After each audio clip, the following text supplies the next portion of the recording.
Assalamualaikum warahmatullahi wabarakatuh. Selamat pagi Sobat Riset dan Inovasi Kota Bima. Nah, pada pagi ini kita ketemu lagi nih di acara podcast ala Brida Kota Bima. Nah, untuk tema kali ini cukup menarik karena tema ini cukup jarang kita temui dalam kegiatan seminar, podcast maupun bincang-bincang sederhana ya. Dan akan kita kupas tuntas di podcast kita kali ini. Nah, podcast kita berjudul Bo Sangaji Kai Menuju Ikon. Apa itu ikon? Ingatan kolektif nasional. Nah, nanti akan dijelaskan lebih detail bersama salah seorang budayawan Bima yang cukup kita kenal di Bima dan sekitarnya, yang merupakan budayawan yang intens dan komit dalam melestarikan budaya Bima. Nah, sebelum kita masuk ke diskusi, kita akan memperkenalkan nih dan menyapa budayawan kita. Selamat pagi Bu Dewi, Dai Dewi kita sebutnya ya. Biasa dipanggil seperti itu. Iya, apa kabar hari ini Dai Dewi? Alhamdulillah baik, Alhamdulillah sehat ya. sehat. Iya. Dan Dai Dewi stay-nya sebenarnya di Bima atau bolak-balik nih kemana nih? Sebenarnya saya stay-nya di Bima. Hmm. Nah, cuman karena saya sedang melanjutkan S3, jadi ya bolak-balik. Nah, kebetulan karena sedang mengurus ikon ini, jadi saya untuk sementara saya pause dulu Oke. S3-nya sebentar gitu, karena mau ujian sebetulnya. Nah, sekarang lagi ngurus ikon ini. Siap. Jadi sedang ongoing strata 3 ya Dai Betul, Dewi ya. iya. Baik. Oke, untuk mengenal lebih jauh lagi dengan narasumber hebat kita, saya sedikit menginformasikan mengenai CV beliau ya, Dai Dewi ya. Nama lengkap beliau adalah Dewi Ratna Muhlisah Mandiara, sarjana ekonomi dan magister hukum. Menyerah. Humaniora, mohon maaf, ralat koreksi, humaniora ya. Jadi tulisannya memang M-Hum. Tapi humaniora. Humaniora. Beliau lahir di Mataram tanggal 6 Februari tahun 1973 dan alamatnya di Jalan Sultan Hasanuddin, Iya. nomor 6 Bima, Provinsi Nusa Tenggara Barat. Nah, beliau selain sebagai budayawan Bima, beliau juga saat ini adalah pengajar pada Universitas Ngusuwaru Bima. Betul. Ya, kemudian pendidikan beliau ini mulai dari sarjana ekonomi manajemen Universitas Islam Indonesia (UII) pada tahun 2000, Iya. kemudian strata 2 ilmu sastra di Universitas Padjadjaran Bandung Iya. tahun 2010 dan sedang ongoing Bu ya Iya. di sarjana strata 3 ilmu sastra filologi, maaf, ini ada Fakultas Ilmu Budaya. Fakultas Ilmu Budaya, oke, dan ongoing juga di Padjadjaran ya Bu ya? Iya, Padjadjaran. Dari sejak tahun 2021. Iya, betul. Masya Allah. Nah, kemudian selain itu Bu Dai Dewi ini memiliki banyak sekali karya ilmiah. Mungkin saya spill aja salah satunya Dai Dewi ya, yaitu karya ilmiahnya mengenai filosofi Ngusuwaru, cerminan kepemimpinan Sultan Muhammad Salahuddin. Nah, artikel beliau ini terpilih untuk dipresentasikan pada seminar Naskah Nusantara 2 di Universitas Indonesia pada tanggal 24 sampai 25 November tahun 2022. Wow, luar biasa. Kemudian juga beliau merancang RUU Pelestarian Kebudayaan Kerajaan DPD RI pada tahun 2023. Iya, saya kebetulan diminta jadi tim ahli Masya di DPD Allah. RI untuk merancang Luar biasa. akademiknya dan RUU-nya. Siap. Nah, selain itu juga beliau ini sering melakukan atau mengikuti pelatihan-pelatihan profesional ya, Dediwinya. Salah satunya yaitu BIMTEK Teknis Konservasi Naskah dan Digitalisasi Naskah pada tahun 2023 dan banyak sekali pelatihan profesional lainnya. Nah, kemudian selain itu juga beliau sangat aktif dalam mengikuti konferensi atau seminar, lokakarya, simposium, salah satunya seminar nasional yang diselenggarakan oleh Manasa atau Masyarakat Pernaskahan Nusantara pada tahun 2023. Kemudian seminar nasional oleh Perpusnas di Jakarta. Ini tahun berapa nih? Ya, terbaru semua itu. 2023 ya. Jadi terus. Jadi setiap tahun ada saja kegiatannya. Pokoknya kalau ada acara-acara seperti itu, seminar naskah budaya ya saya ikut. Oke. Nah, selain terlibat dalam kegiatan-kegiatan nasional, beliau juga sangat aktif dan berbaur dengan masyarakat ya dalam bentuk kegiatan profesional pengabdian kepada masyarakat. Salah satunya Wakil Ketua Panitia Upacara Adat Hanta Uapua di tahun 2023 pada bulan Iya, Oktober ya. iya, Dan itu setiap tahun Dai iya, Dewi setiap tahun. terlibat sebagai Iya, panitia. Nah, selain kegiatannya yang seabrek, Dai Dewi juga ini mendapatkan atau memperoleh banyak sekali piagam penghargaan. Salah duanya, yang pertama penghargaan sebagai presenter Simposium Pernaskahan Internasional, pemirsa, di tahun 2023. Kemudian piagam penghargaan sebagai narasumber kegiatan literasi sejarah dan budaya di Museum Kebudayaan Samparaja itu iya, di tempat kita lakukan podcast iya, ini ya di tahun 2023. Nah, kemudian yang terakhir Daya Dewi juga sangat aktif dalam kegiatan keorganisasian. Ya, di tahun 2016 sebagai sekretaris Ikatan Cendekiawan Keraton Nusantara Cabang Bima, iya, Daya Dewi. Kemudian anggota Masyarakat Pernaskahan Nusantara Manasa tadi iya, di tahun 2016. Kemudian di tahun 2023 sebagai tim ahli DPD RI Komite 3. iya. Berarti sampai sekarang masih Daya Dewi ya. Iya, sekarang karena sudah pergantian jadi off dulu, tunggu Oke. ada lagi. Siap. Dan di tahun 2024 ini sebagai anggota Masyarakat Pernaskahan Nusantara atau Manasa Masa, di tahun 2024 ini. iya, Luar biasa pemirsa. Jadi tidak salah podcast Brida Kota Bima ini menghadirkan budayawan Bima yang memang sangat intens dan sangat komit di bidang budaya ya, khususnya budaya Bima. iya, benar. Iya, luar biasa. Nah, kemudian Daya Dewi sendiri bagaimana nih memanage waktu dan kegiatannya yang seabrek ini, Dai Dewi? Iya. Sebetulnya justru kalau saya nggak ada kerjaan, nggak ada kegiatan tuh saya pusing malah. Karena setiap hari Justru. itu ada kegiatan, justru jadi bingung gitu. Tapi alhamdulillah saya nggak apa, setiap hari itu pasti ada gitu. Jadi kadang, waduh, baru mau duduk sebentar tuh ada saja kerjaannya yang harus didahulukan. Jadi dipilih-pilih dulu yang mana harus didahulukan, yang mana digeser dulu. Nah, seperti itu. Eh, ya, alhamdulillah eh, karena cinta ya. Jadi karena apa namanya saya suka di bidang ini, jadi semua saya jalani itu dengan santai, Oke. capek itu nggak kerasa. Padahal kalau kita bincang-bincang budaya ini nggak cukup satu hari, Iya, benar. jadi panjang waktunya. Oke, intinya kita melaksanakan kegiatan itu dengan ikhlas ya, Iya Dai betul. Dewinya sehingga terasa Iya, menyenangkan. jadi Baik. seneng gitu. Oke, oke kita bisa langsung mulai bincang-bincang Iya, Dai Dewi ya. iya, Oke, nah sebelum kita mengupas tuntas tentang apa itu Bo Sangaji Kai yang menjadi tema podcast kita sedikit nih tentang Museum Samparaja sendiri yang menjadi lokasi tempat kita melakukan podcast pada hari ini. Nah, Dai Dewi, bagaimana sih cerita singkat awal mula Museum Samparaja ini terbentuk di iya. Bima, Dai Dewi? Silakan. Jadi sebetulnya Museum Samparaja ini adalah museum milik almarhumah Inaka Umari. Jadi atau Rumah Mari ya, Siti Siti Maryam Salahuddin, putri ketujuh dari Sultan Muhammad Salahuddin. Nah, beliau ini konsen ya, di konsen di bidang budaya, terutama naskah-naskah Bima. Nah, waktu itu kedatangan kita tahun 1984, kedatangan Pangeran Bernard Oke, dari dari Belanda. Belanda. Siap. Iya. Nah, Pangeran Bernard bersama Duta Besar Belanda untuk Indonesia. Yang dia cari itu pertama adalah naskah. Gitu. Jadi mau datang ke Bima, mau lihat naskah Bima, karena banyak ya hubungan-hubungan Bima dengan Belanda seperti perjanjian-perjanjian dan lain-lain itu banyak. Nah, kemudian naskah-naskah itu oleh Bu Mariam, Rumah Mari itu dikumpul. Nah, begitu dibuka sama Pangeran Bernard kaget. Waduh, ini naskah ini berharga sekali dan masih bagus, masih ada. Ini adalah harta yang paling berharga. Ini tidak ternilai harganya. Jadi ibu harus merawat, ini harus dijaga. Nah, tadinya naskah-naskah ini disimpan di atas rumah ya, di atap rumah Asibowu kan. Orang Bima kalau menyimpan barang kalau nggak di kolong itu di atas rumah panggung.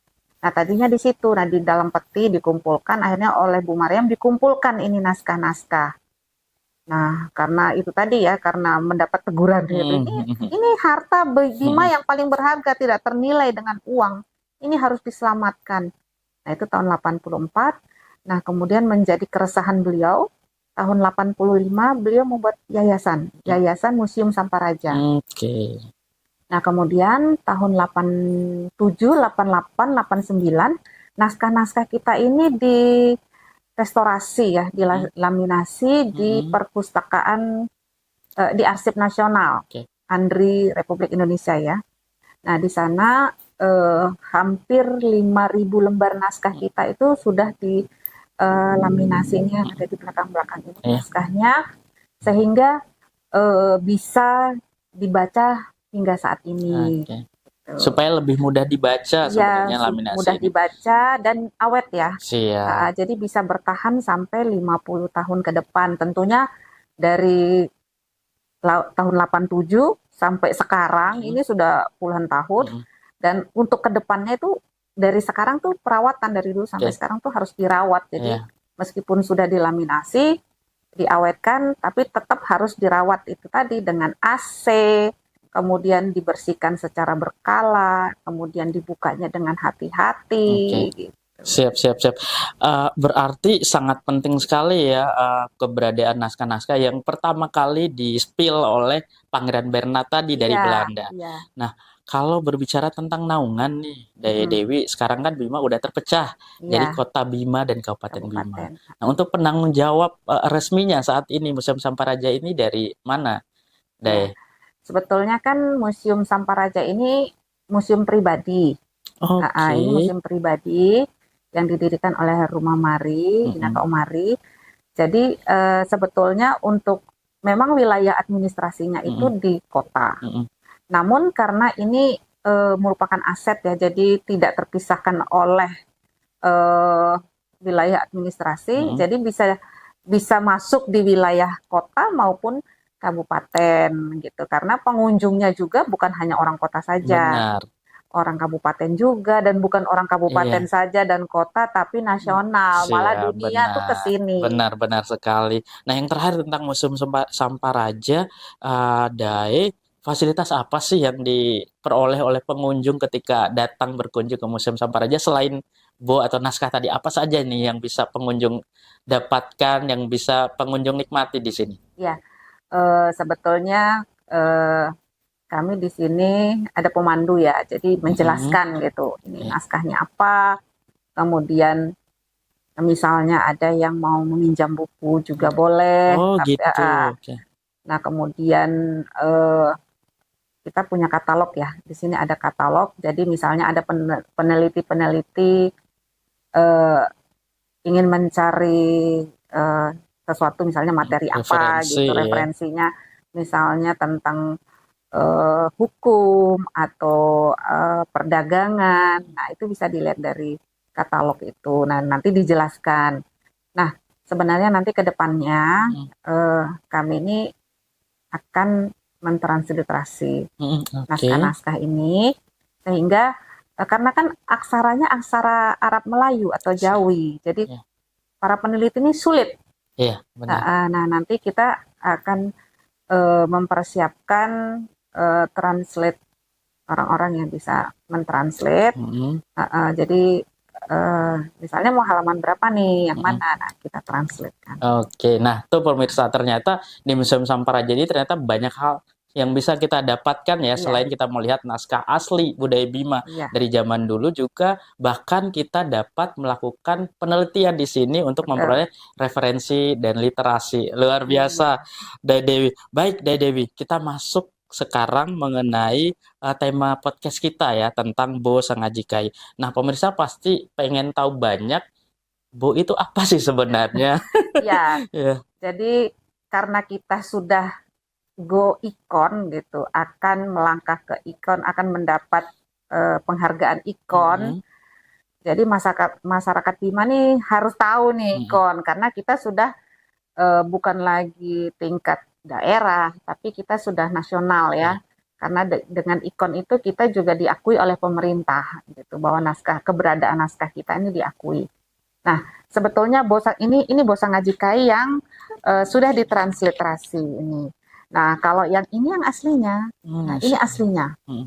Nah, ini disebut juga Bo Besar karena ukurannya paling besar di antara naskah-naskah yang lain. Nah, Bo itu adalah naskah atau Oh, catatan. oke. Nah, Sangajikai itu kerajaan ya, raja-raja ya. Hmm. Jadi Bo Sangajikai ini adalah catatan raja-raja. Oke. Catatan raja-raja Bima. Nah, eh, Bo sebetulnya kita punya Bo ini banyak ya, karena Bo itu naskah. Hmm. Ada Bo lembaran, itu yang maksudnya hanya 2 lembar atau bolak-balik. Hmm. Nah, kemudian ada Bo yang sudah dijilid. Oke. Untuk maksudnya yang sudah dijilid itu satu sultan. Hmm. Jadi misalnya Bo zaman Sultan Abdul Hamid. Hmm. Nah, itu satu jilid. Nah, kemudian ada Bo Sultan Abdul Kadim, itu Hmm. satu jilid. Nah, terus seperti Bo Sangajikai ini, dia terdiri dari kompleks ya, jadi terdiri Oh, dari beberapa raja-raja, dari siap. abad ke-17 sampai ke-8, 19. Oke, Jadi, jadi Bu yang kita bahas ini sebenarnya makna katanya itu adalah naskah. iya, Naskah dan Sangajikai, naskah raja-raja, tapi catatan, catatan catatan raja-raja. raja-raja. Cuman dia dalam bentuk kompleks ya, terdiri dari Kalau Bo banyak Sangajikai, serial iya. raja. Oke, nah melihat begitu berharganya Bo Sangajikai ini Dewi, nah bagaimana sih Museum Samparaja sampai memperoleh naskah-naskah yang sangat berharga ini? Bagaimana tuh cara memperolehnya Ya, dulu? jadi kan ini koleksinya sultan-sultan nih, Ya. koleksi raja-raja. Nah, termasuk ini nih di samping ini kitab. Hmm. Kalau yang ini cetak, kitab-kitab keagamaan ini koleksinya sultan. Nah, begitu juga dengan naskah-naskah ini. Hmm. Nah, naskah ini tadinya di istana. Nah, Hmm. itu tadi ya di atas apa Iya. namanya penyimpanan. Hmm. Nah, tentunya tidak aman ya, Hmm. tidak aman dari rayap dan lain-lain. Nah, ini akhirnya oleh Bu Mariam tadi disatukan di sini, Hmm. Hmm. dibuatkan khusus Hmm. museum untuk menyimpan naskah-naskah. Jadi Oke. Museum Samparaja ini sebetulnya khusus untuk naskah, meskipun yang lain juga ada seperti Hmm. sarung-sarung Iya. kuno dan benda-benda lainnya tuh ada. Nah, Iya. tapi eh, 70% naskah. Oke. Dari naskah-naskah yang sudah berhasil diselamatkan ini, Dewi, apakah sudah 100% nih naskah dari Kesultanan Bima yang berhasil di-save oleh Samparaja atau masih ada sebenarnya naskah-naskah yang belum sempat kolektifkan di sini? Ya, saya pernah mendapatkan titipan Hmm. atau diberi Hmm. naskah oleh Profesor Adlin Sila Hmm. dari Kementerian Agama Republik Indonesia. Nah, beliau pernah meneliti di Bima itu Hmm. sampai 3 bulan, Hmm. 3 atau 6 bulan lah. Hmm. Nah, setelah itu dia tuh mendapat naskah dari penduduk Bima, dari masyarakat. Nah, diberikan. Nah, kemudian sekitar 5 tahun yang lalu beliau datang, naskah itu diserahkan kepada kami, Hmm. itu Hmm. dititipkan, itu diberikan supaya aman ya. Hmm. Jadi sebetulnya naskah-naskah yang ada di Bima ini hampir 80% tuh ada di sini. Hmm. Karena memang penulisan itu biasanya dilakukan di istana, Hmm. kemudian di pejabat ya, pejabat-pejabat kerajaan dulu seperti Raja Bicara atau Perdana Hmm. Menteri, Iya. terus kemudian apa namanya Manggampo, Tureli Hmm. dan lain-lain, Bumi Rasanae, nah Hmm. seperti itu. Nah ada saya dengar kabar ada beberapa naskah yang ada di salah satu keluarga apa namanya pejabat, Hmm. namun kena banjir gitu tahun Oke. 2016 yang Hmm. banjir Hmm. bandang itu. Hmm. Nah, kemudian naskah itu sekarang, nah ya walau alam ya mungkin Berarti tidak berhasil diselamatkan yang ke mungkin bawah banjir bisa ini. diselamatkan, Hmm. mungkin cuman ya keadaannya itu yang Oke. susah ya karena kalau naskah sudah kena Iya, air, benar. jangankan naskah, buku saja kalau sudah kena air kan rusak. Iya, benar. Jadi kalau mau nitip ya boleh di Iya, sini, siap, siap. lebih aman. Iya, iya. Nah, naskah-naskah ini kan sangat berharga nih, Dewi. Ya. Ada trik atau cara khusus nggak dalam maintenance merawat naskah-naskah ini? Apakah rutin dilakukan setiap hari atau ada seminggu sekali atau bagaimana? Ya, jadi memang naskah ini harus dirawat dengan baik ya, dengan benar dan baik. Jadi contohnya tadi AC ini 24 jam dengan suhu 20 derajat, itu Oke. harus. Nah, kemudian dia tidak boleh ada perbedaan suhu. Maksudnya misalnya mau dibawa keluar gitu, mau dibaca gitu di luar, itu nggak boleh. Karena perbedaan suhu itu Iya. akan merusak. Nah, kemudian tidak boleh difotokopi. Karena kalau difotokopi itu dia akan memblurkan Iya. tintanya. Oke, oke. Terus kemudian boleh difoto, foto itu boleh. Nah, kemudian harus dipegang dengan menggunakan kaos tangan, dan hati-hati. Terus selama 3 bulan ya, 3 bulan sekali kita itu dibersihkan dengan dikuas. Oh, kayak kuas. Ya per lembar gitu. Nah, kemudian selain AC kita juga ada humidifier untuk Oke. mengatur kelembaban suhunya gitu, supaya dia tidak terlalu lembab, juga tidak terlalu kering gitu, biar tidak merusak Iya, naskah. ya, benar sekali ya. Berarti kelembaban dan suhu itu sangat dijaga dalam mempertahankan agar Iya, naskah atau buku ini tetap seperti sedia iya, kala iya. bentuknya ya. Wah, luar biasa. Nah, kemudian nih, Dewi, bisa nggak sih naskah-naskah yang tersebar banyak ini dibuatkan dalam bentuk buku sehingga pembaca itu lebih gampang dalam mempelajarinya? Ya, sebenarnya ini eh, ikonnya ini kan juga untuk melangkah ke situ. Mm, Nah, ini naskah-naskah kita, khususnya Bosang Ajikai ini, sebetulnya sudah ditranslate mm, ke dalam bahasa aksara Latin. Namun bahasanya masih menggunakan bahasa Melayu kuno gitu. Jadi kesusahan ya. Jadi Oke. mungkin orang awam itu susah untuk memahami. Mungkin harus baca berulang-ulang kali supaya dia mengerti gitu isinya. Jadi tidak semua orang bisa mengerti Mm, isi dari buku ini. iya. Nah, mungkin itulah yang harus kita langkah selanjutnya itu harus ditransformasi. Artinya dibuat agar bisa difahami, bahasanya bisa difahami, ditransformasi ke bahasa yang sekarang yang mudah difahami oleh orang-orang awam. Iya. Dan itu tidak ada masalah ya, Dewi ya. Enggak, Mas. Perubahan-perubahan itu hanya translate saja, tidak ada Iya, perubahan tidak, konten ya. iya, isinya tidak berubah, cuman agar mudah difahami oleh eh, anak-anak sekarang ya, karena Oke. susah memang bahasanya bukan seperti bahasanya Upin Ipin, lebih Iya, susah lagi. benar. Melayu kuno ya, Melayu Dewi ya. kuno ya, jadi bolak-balik masalahnya. Heeh. Karena ini salinan, jadi Mm-mm. naskah-naskah ini beberapa salinan. Mm-mm. Jadi disalin, misalnya nih dari bahasa Bima, Iya.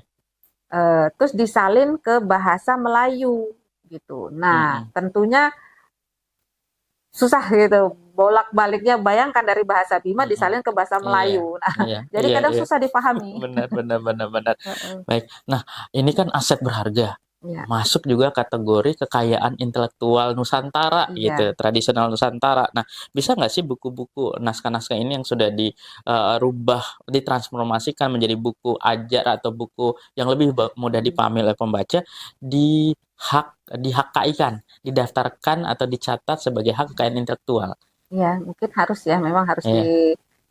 dihakikan, Mm-mm. dipatenkan kalau Iya. ini memang milik eh, kita ya, Iya. orang Bima memang harus. Tapi ya mudah-mudahan untuk kedepannya. Mm. Nah, sekaligus informasi juga buat Dewi maupun pemirsa, sebenarnya di Kota Bima, kita semenjak ada instansi Badan Riset dan Inovasi Daerah Kota Bima, kami juga memfasilitasi dalam pencatatan maupun pendaftaran hak kekayaan intelektual, Dea. Oh iya Jadi iya. nanti bisa komunikasi dengan tim kami Oh iya. di Badan Riset dan Inovasi Daerah Kota Bima. Oh iya. Oke Seperti itu oke. untuk HKI-nya. Nah, kemudian jika nanti naskah-naskah dalam bentuk buku ini sudah dihakaikan, sebenarnya apa sih tujuan utama atau goal utama yang versinya Dewi naskah ini dipublikasi itu buat apa sih tujuan utamanya? Ya sebetulnya gini, banyak sekali di dalam naskah ini Mm-mm. yang bisa kita petik, yang kita bisa ambil untuk di kehidupan sekarang ini. Mm-mm. Nah, contohnya kita bisa meniru bagaimana sultan itu, misalnya sebagai pemimpin ya, bagaimana sih gaya kepemimpinan sultan zaman dulu gitu. Bukan kita membangkitkan kerajaan atau feodal, tidak, tapi kita bercermin dari masa lalu, bagaimana menjadi pemimpin, bagaimana menjadi rakyat, agar terjadi harmonisasi antara pemimpin dan rakyat. Nah, kalau sudah terjadi harmonisasi, maju, kita punya daerah maju. Bima ini lebih terkenal daripada zaman dulu tuh. Bima lebih terkenal daripada sekarang. Jadi sepak terjangnya kerajaan Bima itu, Kesultanan Bima tuh luar biasa. Dibanding sekarang tuh kecil. Benar. Saya juga sempat baca beberapa buku tentang sejarah Bima singkat, kemudian juga lihat video-video animasi atau video-video tentang kerajaan Bima di YouTube. Itu justru implementasi kegiatan kerajaannya, kemudian budaya itu sampai kemana-mana begitu, sampai luar biasa, sampai dikenal banyak dari luar NTB sendiri kalau saya ingat itu. Kudanya, jadi Bima itu memiliki kuda-kuda yang luar biasa untuk diekspor, sama saja seperti memiliki pabrik motor. Oh, Masya Allah. Iya, karena kan dulu mereka nggak ada kendaraan, yang digunakan adalah kuda. Nah, jadi Bima ini memiliki pabrik kuda karena range kudanya tuh sepanjang Sape, Lambu. Nah, itu justru diekspor dulu ya. Jadi menjadi kuda pilihan. Nah, makanya Bima itu kaya. Nah, selain kuda juga ada sarang burung, teripang, kemudian rumput laut, kain. Kain Bima itu diekspor loh, sampai keluar. Nah, itu. Nah, sekarang kan apa yang kita ekspor keluar? Iya, benar. Apa yang kita, nah itu makanya kita banyak yang harus kita bercermin dari masa lalu. Iya, sebenarnya produk unggulannya banyak sekali dan semuanya kita bisa pelajari dalam naskah ini, dan itu sebenarnya benar ya kata Dai Dewi, bisa menjadi pelajaran nih buat kita di masa generasi sekarang. Apa sih yang menjadi penyebab terjadi penurunan dalam hal produk unggulan ya? Karena kita tahu sekarang itu kalau orang tamu yang datang ke Bima itu justru kesulitan nih kita tanya, apa sih yang khas di Bima? Kita tuh cukup bingung jadinya. Padahal kalau dilihat dari sejarah, kita punya sumber daya yang sangat mumpuni, sangat bagus. Punya produk unggulan yang dicari. Jadi kain Bima ini, tenunan Bima, itu dibawa dijual ke Ambon. Terus ke India juga. Nah, itu luar biasa kan. Nah, pemirsa ya, jadi podcast ini selain kita mempelajari tentang Bo atau naskah, juga banyak sekali hal positif yang bisa kita dapatkan. Jadi nanti kita tunggu ya, Dai Dewi ya, apabila Bo Sengaji Kai ini bisa terpublikasi dan bisa menjadi salah satu hak atau kekayaan intelektual miliknya Bima. Oke, baik Dai Dewi, kita sedikit menyinggung tentang ikon ya. Ikon atau ingatan kolektif nasional ya. Nah, mungkin saya sendiri dan pemirsa ini pengen tahu apa saja sih kegiatan dalam rangka optimalisasi ikon ini yang kita hubungkan dengan Bo Sengaji Kai tadi. Ya, jadi pertamanya itu alhamdulillah ya, semua itu memang cita-cita kami ya, terutama Rumah Mari. Itu gimana caranya, jadi beliau itu wanti-wanti, jadi berpesan kepada saya untuk menjaga naskah Bima. Jadi sebelum beliau meninggal tuh beliau berpesan, jaga ketahupu naskah-naskah. Naskah ini ada lemari ini, naskah ini ada lemari ini. Jadi dia kasih tahu naskah-naskahnya. Nah, jadi beliau meminta kepada saya untuk bertanggung jawab penuh terhadap Museum Samparaja ini, untuk menjaga dan bagaimana caranya melestarikan dan bagaimana caranya harus mengangkat naskah-naskah. Nah, itu suatu cita-cita bagi saya, bagaimana cara mewujudkan keinginan beliau untuk mengangkat naskah-naskah Bima. Nah, alhamdulillah tahun 2023 sekitar bulan November itu saya mengadakan seminar ikon gitu bersama teman-teman profesor-profesor ya, Prof. Oman Faturrahman, kemudian Profesor Muklis Handarwi yang dari Makassar, kemudian eh, dari apa namanya ikon ya, jadi Dewan Ikon ya, Pak Dewan Pakar Ikon seperti Dokter Aditya, kemudian Dokter Tantri, kemudian Kang Mumu dari Manasa, Ketua Manasa Nusantara Pusat ya, dan Kang Hasmir, Bu Titin, dan banyak lah. Saya mengundang beliau-beliau untuk berbicara di BIMA. Nah, sebelumnya saya tanya, kira-kira kita mau bicarakan apa? Ikon aja, naskah BIMA banyak kan? Banyak. Ikon aja ikon. Saya bingung ikonnya apa gitu. Nah, kemudian mereka datang dan menjelaskan ikon adalah ingatan kolektif nasional. Jadi naskah-naskah kita ini yang banyaknya harus diangkat. Begitu datang ke Museum Samparaja kaget. Waduh, naskah BIMA ini luar biasa banyak dan masih awet, masih ada, masih lestari gitu. Nah, kita bikin seminar ikon. Nah, setelah itu rupanya itu menjadi pemikiran para pakar-pakar di Perpustakaan Nasional Republik Indonesia. Nah, akhirnya kami terpilih menjadi di Nusantara ini sebanyak 6 pemilik naskah ya di Nusantara ini untuk diangkat, difasilitasi oleh pemerintah untuk digaungkan menjadi ingatan kolektif nasional. Nah, pertama-tama kita sosialisasi. Sosialisasi itu sekitar bulan Mei, kita sehabis Lebaran ya, kami sosialisasi dengan mendatangkan juga dewan-dewan pakar, salah satunya Profesor Wardiman. Nah, kemudian setelah sosialisasi itu kita ada 4 kali Zoom. Jadi 4 kali Zoom ini setiap bulan itu 2 kali dengan pemateri-pemateri dari profesor-profesor ya, yang tentunya kita tidak maksudnya tidak dalam satu bidang, misalnya filologi atau apa. Jadi kita mengupas Bosa Ngajikai ini dari segala sisi keilmuan, yaitu baik dari antropologi, sosial, hukum agama, hukum Islam, hukum keluarga, linguistik, sejarah, dan lain-lain. Jadi dikupas habis-habisan. Nah, alhamdulillah ternyata kaget juga gitu. Ternyata dari hasil kupasan itu luar biasa sekali isi dari Bosa Ngajikai ini yang ya salah satunya itu yang mendunia. Terus mengangkat harkat martabat wanita gitu. Nah, kemudian pemimpin zaman dulu itu juga tidak rebutan ya. Maksudnya tidak seperti sekarang yang gontok-gontokan mau jadi pemimpin tuh harus berantem dulu, harus saling jelek-jelekkan, harus ini, harus itu. Nah, dulu itu yang memberikan tahta kerajaan itu kepada adiknya. Sementara dia itu pergi melanglang buana menuntut ilmu untuk memajukan BIMA. Gitu. Nah, itu luar biasa.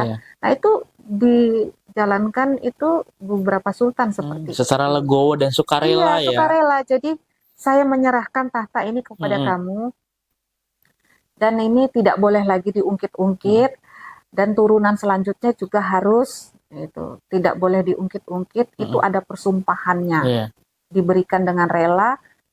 Kemudian di atas kita payung ya, jadi dibawakan payung kerajaan itu sebagai pengesahannya. Oke, jelas sekali.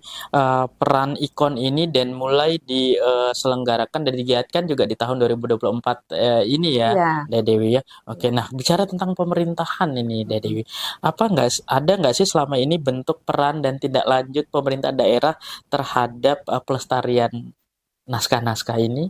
Sebenarnya harus ya. Nasional aja melihat gitu. Jangan sampai daerah tidak melirik.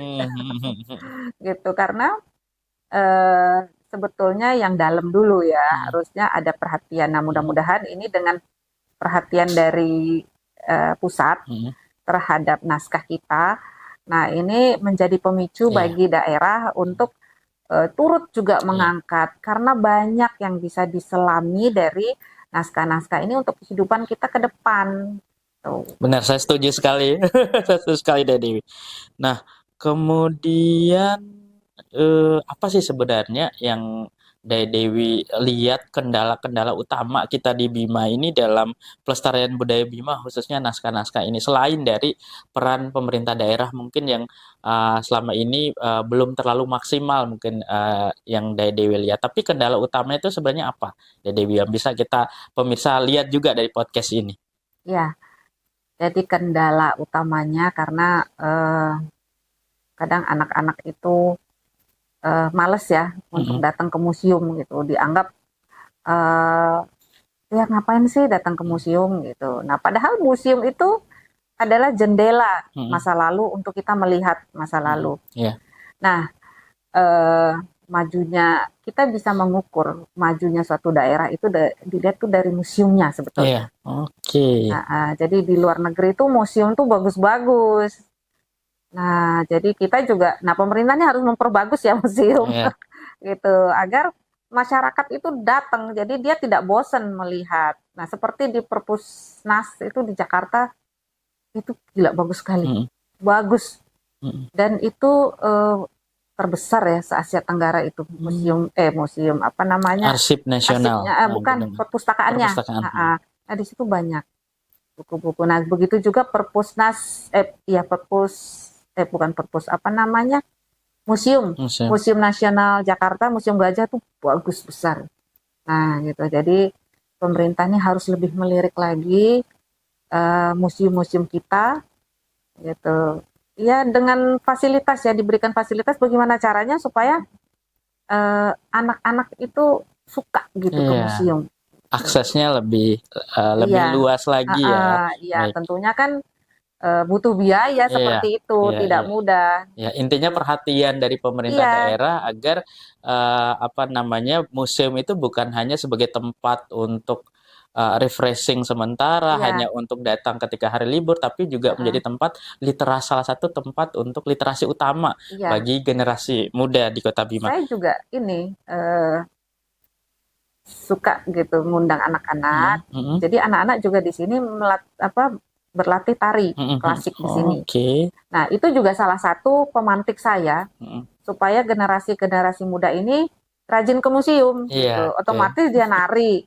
Kemudian dia lihat nih, ini Mm, naskah, ini. Jadi kecintaannya terhadap sejarah mm, benar. itu bangkit, bangganya tuh bangkit gitu. Dengan Iya, dia juga menari, mendapatkan eh, apa? Bisa menari juga dapat plusnya itu iya, bisa melihat siap.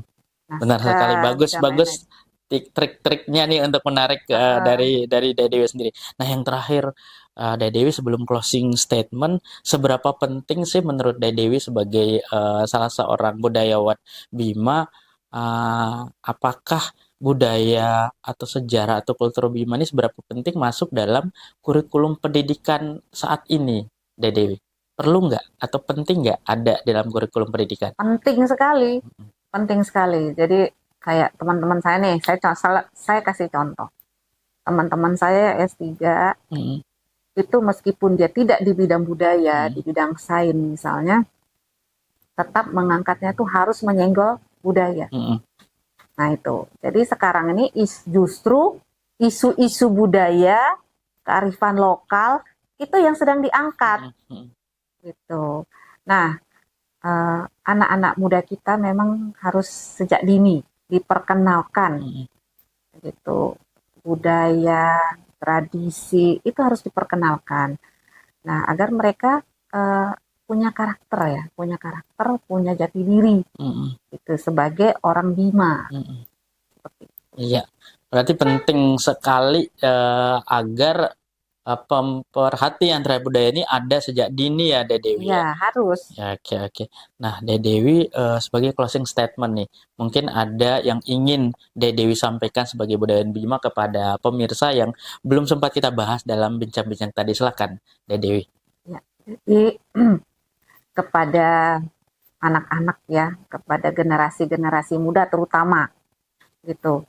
Eh, Sering-sering datang ke museum karena kita bisa melihat sejarah itu lewat museum. Nah, eh, kita harus bangga menjadi orang Bima. Bangganya tuh dalam hal apa? Bangganya itu kita memiliki peradaban. Kita memiliki peradaban yang luhur. Peradaban kita tinggi. Kita sudah mengenal aksara sejak lama. Kita memiliki bahasa. Nah, kita memiliki sejarah yang tercatat.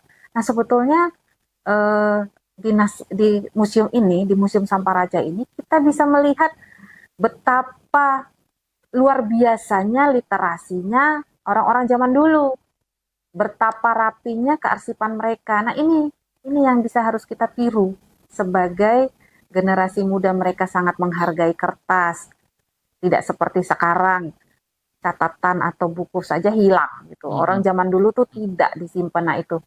Jadi mari berkunjung ke museum karena museum adalah jendela atau informasi masa lalu yang bisa kita gali. Wah, luar biasa sekali closing statement dari De Dewi. Terima kasih banyak De Dewi.